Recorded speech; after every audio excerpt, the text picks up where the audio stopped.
Hello, and welcome to Nerds and Stuff. My name is Martin Baker, your host and game master for this one-shot in the game Bluebeard's Bride.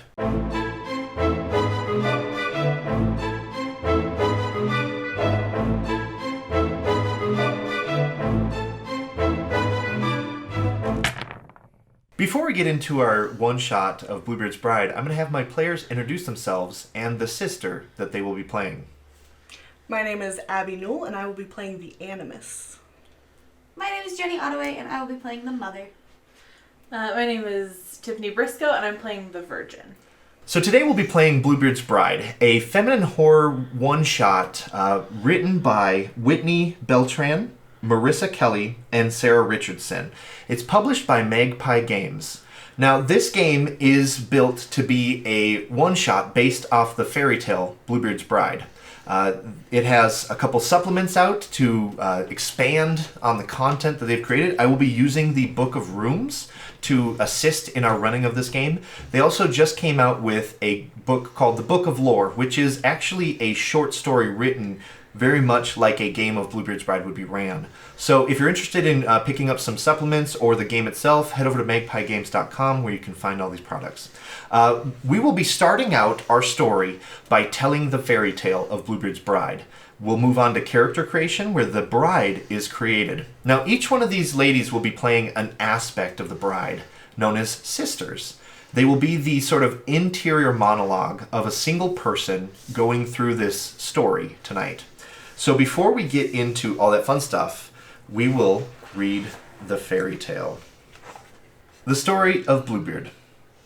Once upon a time, there lived a lord whose palace was so splendid and so richly furnished that even the sultans could not be compared with it. He had dishes of gold and silver, sofas and chairs upholstered in the finest silk. The walls were adorned with every kind of curious antique. There was, however, something odd about this lord. The color of his beard was a rich and shocking blue. His countenance was both distinct and unmistakable, so he was never spoken by his real title, which was grand and noble, but instead was simply referred to as Bluebeard. He was a fearsome man with deep, set eyes, and he was known for having an uneven temper. Even so, Bluebeard had been married many times. No one quite knew what had become of each of his wives in turn, as there had never been a funeral at the palace that anyone living could remember. They simply vanished, and when the time passed, he would marry anew. One day, Bluebeard went hunting in the countryside near his estate. With the sun high, he came upon a dilapidated farmstead and wished to slake his thirst and rest. The farmers were eager to please the powerful lord and sent their lovely young daughter scurrying to serve him tea and bread.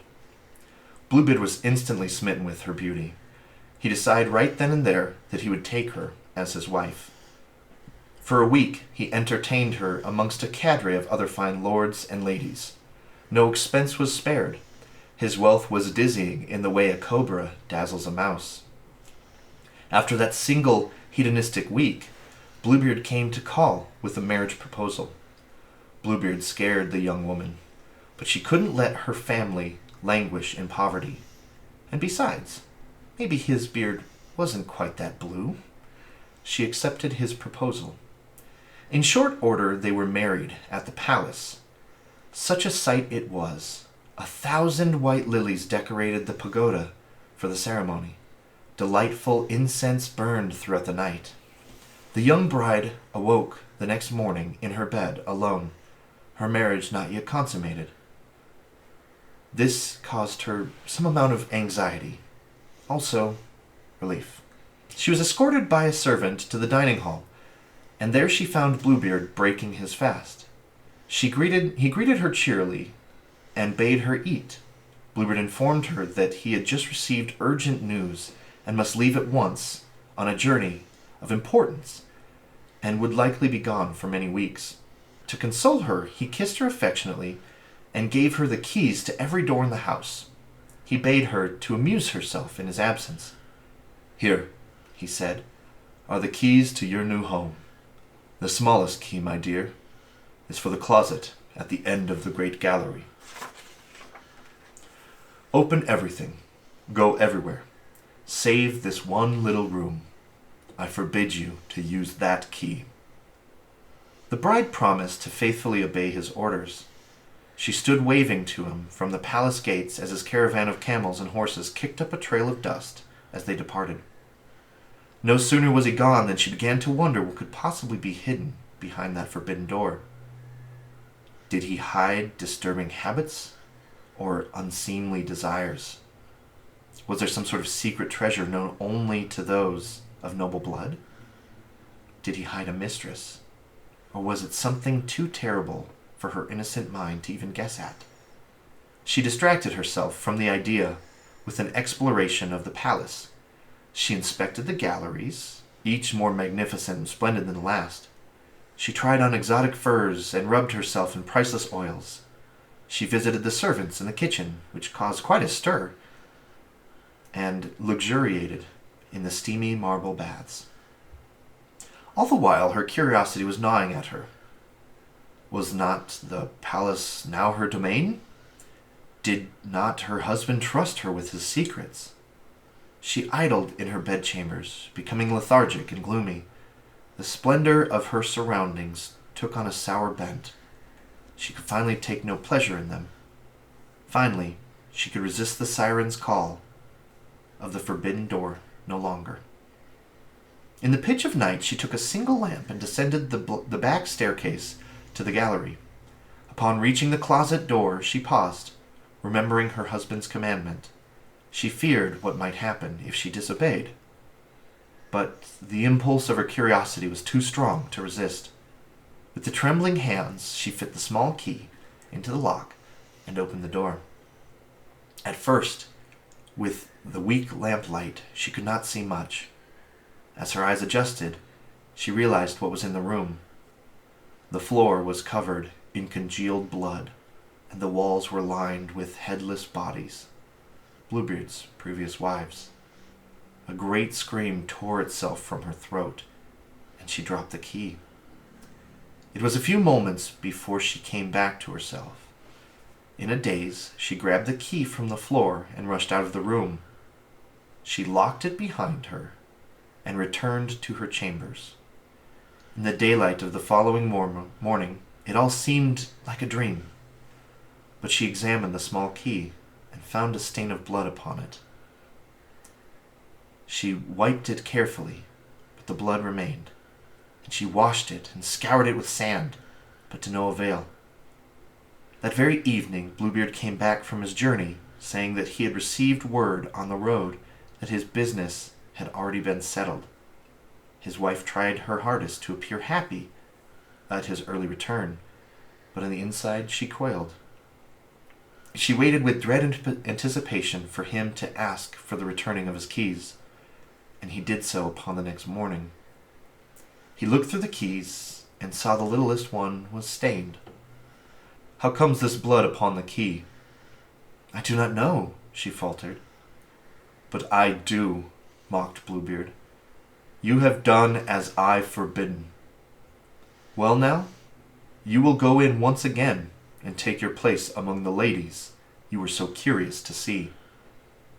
The bride threw herself at her husband's feet and begged him to forgive her disobedience. But Bluebeard had a heart of flinty stone. "Prepare for your death," he declared. "No, please, give me but a few minutes," she cried, "so that way I may pray." Bluebeard agreed, and the bride rushed to the top of the nearest tower, hoping against hope that someone, such as her father or mother, may be approaching for a visit, so that she could give them a signal to make haste. Penance whipped silently in the sun, but nobody was coming. The bride wept bitterly. Given no choice, the bride descended. He led her towards the tiny, horrible room. Near its entrance, he bade her kneel on the rough flagstone. She obeyed, weeping, and without ceremony, he chopped off her head and put her body among the other wives. The end. So, that is the tale of Bluebeard's Bride, and we will be role-playing a very similar story in tonight's one-shot.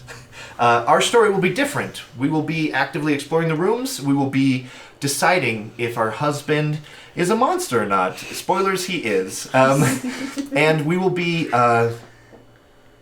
exploring this mansion of his and ultimately making our own decisions as we come upon the horrors that haunt this manor. So now that the fairy tale has been told, the sisters are now going to be created. So we have 3 fine ladies playing with us, and they are each playing as a sister. And so there are several questions that they will be answering that formulates the bride herself. They will be playing aspects, and they all define several aspects of that bride. All right. So I'm going to grab some of my cheat sheets here, because I need to take a lot of notes now, because you guys make up a bunch of cool stuff that I need to use to terrify you later with. Cool. Yay! Cool. So, as the sisters are being created, the first thing that we have on our sheets, let me grab these guys. So I'll be using these guys as an example. So the first question that I'm going to ask the Animus is, what is your first question for wedding prep? What are the bride's hands like? Perfect. So what are the bride's hands like? I think they're strong. Okay. But probably, I don't know if you could have strong but dainty hands. Like they're small, but strong. Okay. Like they have good grip, Yeah. kind of stuff. Okay. And there's a follow-up question, and feel free to write down your answers as you go. What's the next question? What weakness do you give away when others hold your hand? And I think that the answer to that would be that she gives up control a little bit because someone else is holding her instead of her holding herself. So when someone holds her hand, she almost feels out of control or... Trapped. Okay, deal. All right, next, Mother. What is your first question? I have, what is the bride's figure like?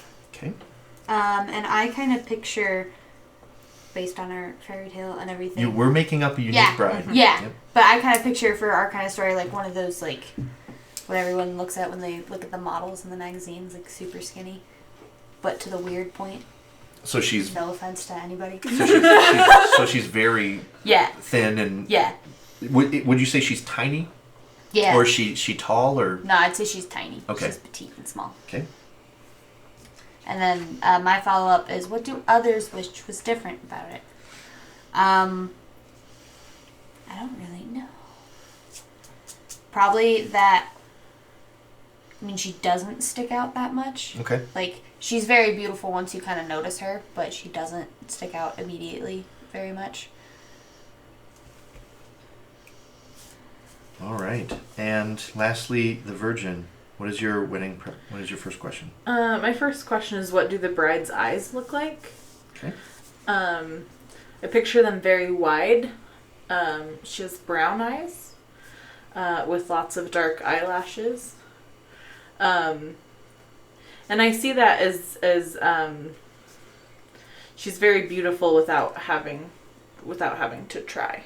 Okay. Like she just gives off this almost like an angelic, almost like a very base beauty, I guess. Deal. And mostly conveyed through her eyes. So when someone makes eye contact with her, her small frame fades away, her, to where they can see a deep resonance within her. Mm-hmm. Deal. And that's the follow-up. How do others know you want them when they gaze into your eyes? And I think she just doesn't have... She's not going to play games. Okay. She's very open with her emotions, whether that's fear, whether that's lust, whether that's anything. She just is. She doesn't know how to hide that because she doesn't know that she would need to. Deal. So this bride comes from very low standing. Her parents are not considered by many to be important to the community or anything. She is a sort of diamond in the rough then. What is the next question that you have, Animus? What are you leaving behind from your provincial life to become Bluebeard's bride? And I think that would be her freedom and individuality. Okay. Like she's becoming a bride, not who she is. What did she do that made her so free Ooh. and individual? Is that question just up to me? Or Yeah, that answer? absolutely. Everybody else can help pitch in, but and it doesn't have to be her work or anything like Right. that. What did she do that made her feel most free or individual? Yeah. Being someone loosely based in a Victorian era kind of thing, a woman already has lower standing, and Right. especially a peasant woman has basically no worth. What's something that makes her feel like she's the most worthwhile person in the whole world? I feel like she was able, because it's in the middle of farmland, right? Like she's able to go outside and not just be cooped up in a house all the time. So maybe even travel or journey Yeah. and kind of seek adventure. Deal. All right, Mother, what was left behind? Yeah, I was just gonna have the same question, and I would say she's leaving behind her entire family, everyone she's known with them growing up. So family is very important to her. Deal. Does she have any siblings? Yeah, I feel she's probably I would say she's the youngest. Okay. First one to leave. Okay. Deal. And then, what was her relationship like with her mother? Probably a pretty strong one because Okay. they worked. I would assume if they were living on a farm, they would work together a lot. Deal. Now, in a lot of the fairy tales, there are versions. There are several different versions of the story tale. Many of them have her father being absent or deceased. Several of them have her brother actually saving her at the very last moment of the fairy tale, clashing swords with Bluebeard himself. There is, in the Book of Lore, she has a younger sister named Anne as well. So there are many different versions of this story tale that fill out her family a little bit or give them context and stuff like that. Virgin, what was left behind on your wedding day? I think her childhood love. Okay. I think she, I imagine, just this very sweet, innocent relationship with a boy of similar standing that, they both loved each other, but, she was given the opportunity with this rich, foreign, what's the word, like, he's exciting and new. And it's so, exotic. Yeah. And not exotic. That was the not word only I was that, looking but the wealth that he could provide could sustain her family as well. for. Right. So she did have feelings for another in town, essentially. Okay, perfect. But like I said, all very innocent, all very, like, above board. Yeah, very, very, very fair. When you first met, what loving gesture did Bluebeard make that won you over? And I think the sense of security without overbearing would have been something that could have won at least this aspect of the bride over. So, of course. So Bluebeard was very confident, but not in such a way that you felt like you would be immediately his property or anything. Right. Yeah. Okay. All right, Mother. I have the same question. Of course. Yeah. And I would say something to like help out the family or something, like notice that something was not working right or help that out, like something helpful that she was like, hey, he likes to help everyone Maybe, out. Yeah. so like, did he fix something? Did he donate something from his own I would think stores? it would be more like donate something that Okay. he had that he could see that they could use. Deal. Kind of thing. So he provided for your family. Yeah. Okay. And Virgin. For me, I think he gave me a flower. Okay. A flower that he picked because he thought of me. Where did this flower come from? I think it came from like he's so rich that things are done for him, and so I think he found a flower, like he picked a wild flower. Maybe out on one of his hunts or something? Yeah. Okay. So this wasn't from his gardens. This wasn't No. from his servants. This wasn't Exactly. on order. This was him going out of his way to do something for the bride. Mm-hmm. Perfect. All right. The next question will be gifts. Start us up, Animus. What gift did you present to Bluebeard before the wedding? Why did you choose this? This is the hardest question for me because I'm trying to, like, everything about the Animus screams, like, want to be your own person, but to be righteous. And I think just the gift of becoming his would be the greatest thing the Animus could present to a husband. And even more to play off that, I would say maybe an enthusiasm about it too. Right. Like not just being like, yeah, I guess, but being like, you know what? No, like let's do this. Let's do this. I'm willingly going to be yours. Deal. And even in the Book of Lore, the supplement that they just put out the other day, he had proposed to her several times before she finally admitted to it. So that absolutely fits into the whole idea of this is she had someone else that she kind of fancied, and to go along with it and to say yes, finally open herself to that possibility, and doing it so brazenly was probably quite the gift for him. Yes. Right. So what's the basically the condensed down version of that? Like to like write in like 3 words. I had to give giving herself to him. Okay. Deal. All right, Mother. I think that I would have made something for him, like a tie or something like that, because I know how to make stuff, and it's not like I have that much money. Yeah. I'm marrying into money. Yeah. But I don't have it now. But also wanting it to be practical and useful, because he's a businessman. He goes and does. Deal. I don't know what, but he goes and does things. Yeah. as the rich do. Does that mysterious. So do you want it to be a tie then? Yeah, sounds good. Deal.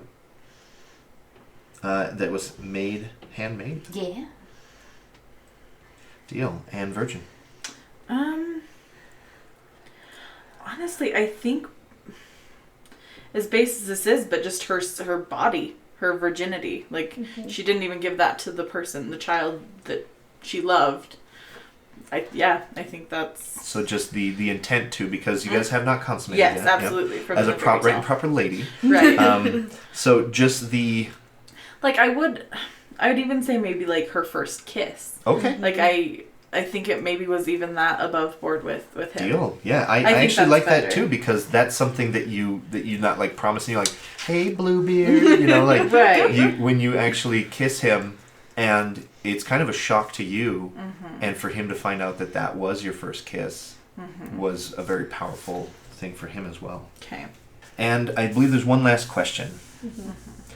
So what is the last question for you? Do you trust your generous husband Bluebeard, or do you hold unkind suspicions? I think that it's almost a mixture of both, because there is no way that the Animus would go along with this if there was no trust there. But I think there had to be some earning of that, because like she wants to be independent, she wants to be her own person.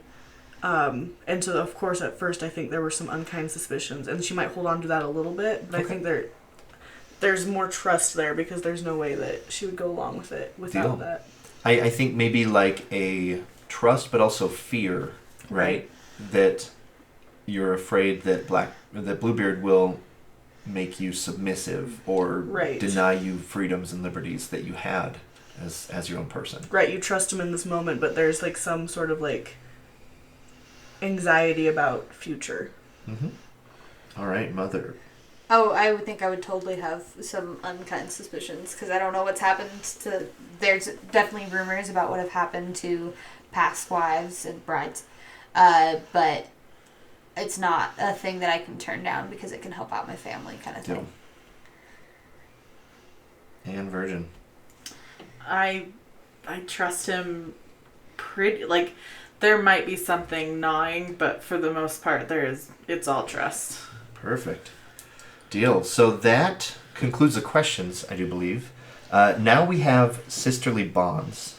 So we will move on to those. So that kind of covers a little bit of the wedding day itself, and we'll recap this when we get into the actual content. So let's start with sisterly bonds. And this will actually be creating aspects between you and other sisters at the table. So let's start out with your first bond. Okay. Do you want me to say who I've chosen for it, or do you want me to... Yeah, go ahead. Yeah. So I think I'm choosing the mother for the only one that can soothe me, explain a time they calmed your rage. I think that I respect the mother enough because she's also very strong, but she has that caring side of her that mine's more brutish, that I think that she's the one that I know, like, hey, I know that you're on the same page as me, but I know that you're calming me down. Okay. And what was a specific time? And you can make up this I know. any way you want. Yeah. I think there were a lot of times with family stuff that this part of me was like, I don't want to do this because I'm just going into, like, specifically, like, maybe I don't want to be a mom. This little tiny part of me is like, I want to be my own person, but the mother is able to be like, yeah, you can still be your own person, but still be caring and have people around you. You don't have to shut everybody out because of that. And so she's able to be like, you can still be who you are with this with you. Okay. Deal.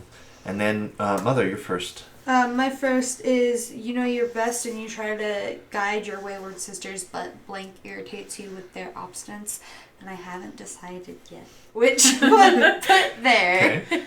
Because I feel like both have good reasons, because you like to be your own person and you like to go against things, but then also you just don't know anything.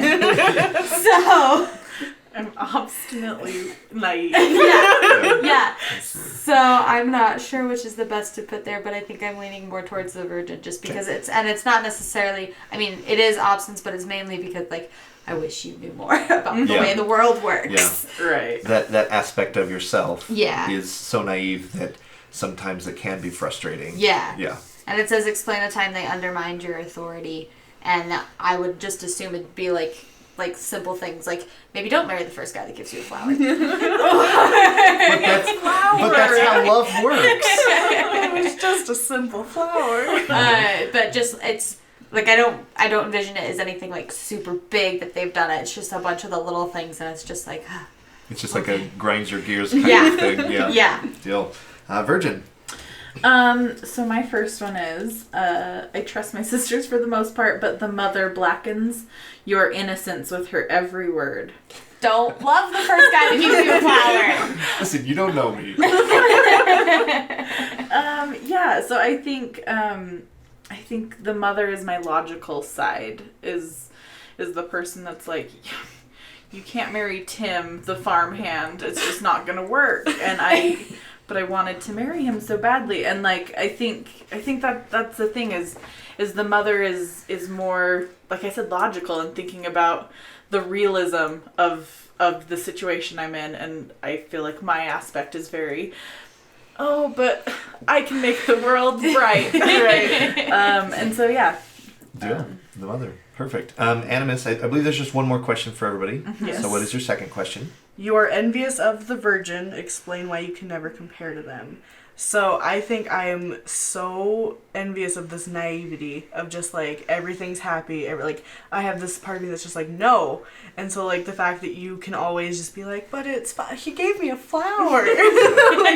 like I can never compare to you because I will always have that like chip off my shoulder kind of thing, and you're just over there being like, this guy gave me a flower. I think it also reflects too is like this is innocence and naivete versus once you gain enough knowledge, you know what to fear, you know what to worry about. And so it's this balance between I know the direction I need to go, but there's still a part of me that doubts that knowledge. Right. And believes that magic is still real and all this other stuff, and it's very frustrating. Right. Yeah.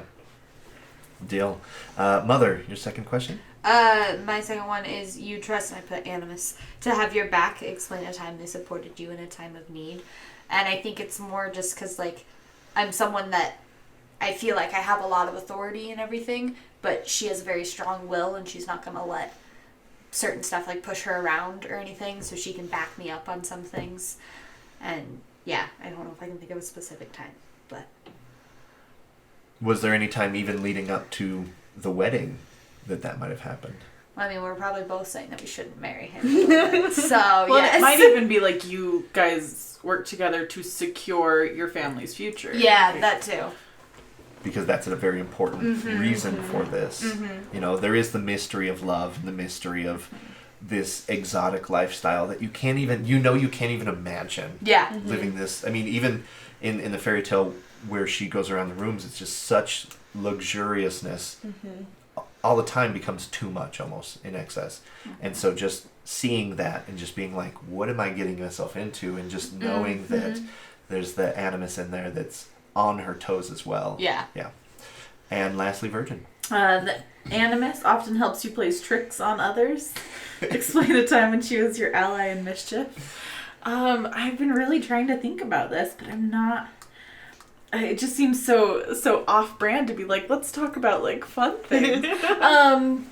So I'm trying to think. I think especially going back to maybe travel, like seeking adventure and traveling the countryside and maybe messing with traveling merchants or something like that. And it might have even been just like, like wandering too far, like, Right. and as a kid, I mean, I grew up in a small town and it was a lot of like, let's play pretend. So Right. I could see a lot of maybe like staying out a little bit too late and, scaring my parents and Right.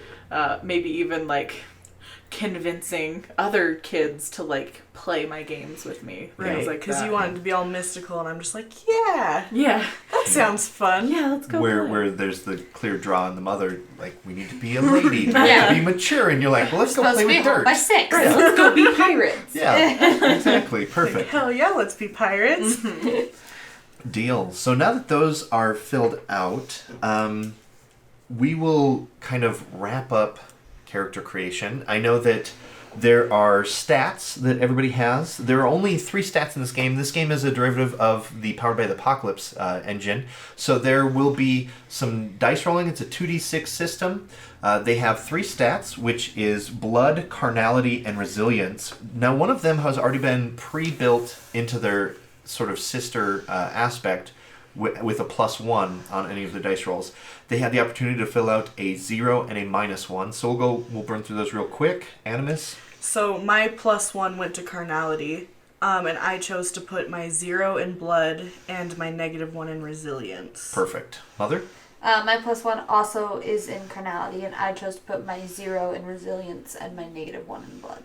Perfect. Virgin? I put my +1 was in resilience, and then I put my 0 in blood and my -1 in carnality. Perfect. All right. And then lastly, there are 3 options for them to pick a face, a very specific version of the Animus, the Mother, and the Virgin that they will be playing. These inform moves that they can perform later in the game. You do not have to reveal those at this time. They're perfectly fine for you to save those for when it happens. You don't even have to say the name for them right now. Just know that those are an aspect of who you are and how you operate. And they separate you playing the Animus this time from next time, so you can still play as the same aspect and uncover a new element of that character. So now that we have character creation kind of finalized, we'll talk a little bit about the day of the wedding, right? You guys said yes to Bluebeard after his however many offers to make your life much better. He showed up at your house. He brought hands to help with the harvest. He left equipment that had been brought off from various cities, countries. Things almost seem too good. You were quite off-put by his beard early on, but in certain lighting, it's hard to tell if it's blue or if it's gray. If he is alien to your life, or if he is someone who's going to help it become better. He's certainly gone out of his way to make a mark. And in time, you felt maybe this was right. Maybe this is worth taking a chance on. So you said yes. You gave him your first kiss. You committed to him with all of your heart, at least the heart that you had to give. And you made him something, a tie, very simple, but he wore it on his wedding day. Something that surprised you. You have seen him probably a half dozen times dressed in all manner of clothing, from local to foreign styles. and to see him wear your tie on his wedding day, knowing that it wasn't perfect, but it was perfect for you and him. Hundreds of people were at your wedding, at his manor. You guys were married in his chapel, an extension of the manor. There were flowers. There were musicians playing instruments that you didn't even know existed. It was a beautiful day. Your mother wept to see you wed. That night, you're standing in the grand entryway to your new home. Bluebeard holds you tight in his arms, embracing you, his beard flowing. A little itchy, a little coarse, always distracting. A servant approaches him, seemingly out of the shadows, begs his pardon, and gestures towards a desk off on the wall. Bluebeard approaches it, opens it, reads it, and as you watch him read this letter, his face turns from smiling. An image of him that you have not seen, minus today, seemingly happy. Usually his countenance is very stark and unreadable. That smile slowly fades into a grimace, almost your first hint of his anger. He folds the letter carefully, puts it back in his envelope, and puts it in his breast pocket, and turns to you. He says, "My dear, I have very unfortunate news. I must leave on an urgent matter, a business trip that cannot wait, unfortunately. It pains me greatly that we cannot celebrate, enjoy this night, enjoy the nights to come. I must leave, but I will return soon." He reaches into his jacket and he pulls out a ring of keys, unsnapping it from his belt. A keys full of an assortment, a wild sight to see, to behold. The key ring is as magnificent as the house you stand in, and he hands it to you. And he says, "This manor is yours, as much as it is mine. I bid you to explore, to enjoy. My life is now your life is now my life. This manor is yours. There are assistants that will heed your beck and call until I return, where you are mine. Until then, I have one rule." He searches through the keyring and he produces a small gold key. Very simple. In fact, oddly enough, one of the most basic keys on the keyring.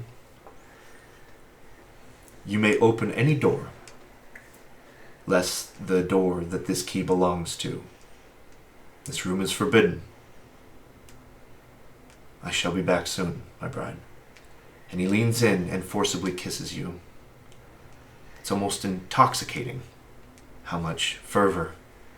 He's kissing you goodbye.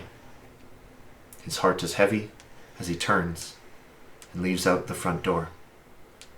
As you cross in your wedding dress and your heels, hurting your feet, you make it to the door and you watch as his horses are brought. Some of his servants mount up and they ride off into the setting sun. As you close the door, having seen the sight of Bluebeard ride off, you're in a foreign place, alone with only the aspects of yourself, and you can hear noises off in the distance of people moving about, none of which you have met, none of which you would know. The house is yours. So that will conclude the very first episode of Bluebeard's Bride, our one-shot. Our bride has been created with the aspects of the Animus, the Mother, and the Virgin. In part 2, we'll begin exploring the manor and seeing what horrors await us. But I hope you guys are excited because we are literally about to begin. I'll have a couple drinks. Is that alcohol? It was just sweet water.